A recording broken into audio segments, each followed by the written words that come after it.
မိတ်ဆွေတို့ဗီဒီယိုတွေကလို့လက်မြောက်မြလက်ကပ်နေတဲ့သူတွေရှိကြလားရှိရင်ဗီဒီယိုလေးကိုအဆုံးကြည့်ကြည့်သွားကြပါအောင်နော်ဒီဗီဒီယိုလေးမှာတော့လက်ကပ်နေတဲ့သူပကုံးစစ်ခဲနေတဲ့သူတွေရှောင်သိတဲ့အချက်9ချက်ကိုပြောပြပေးသွားပါမယ်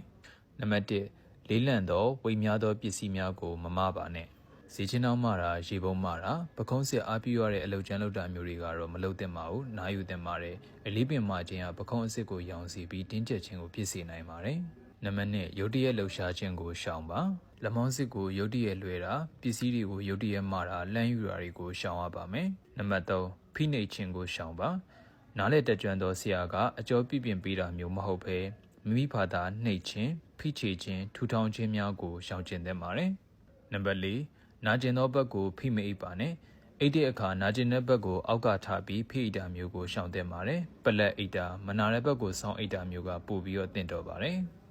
နံပါတ်5ဆရာဝန်ညွှန်ကြားချက်မရှိဘဲအကြိုက်ခဲပြောက်စီများကိုမိမိဘာသာဝယ်မတောက်ပါနဲ့နံပါတ်6လုံးဝမလှုပ်ရှားဘဲမနေပါနဲ့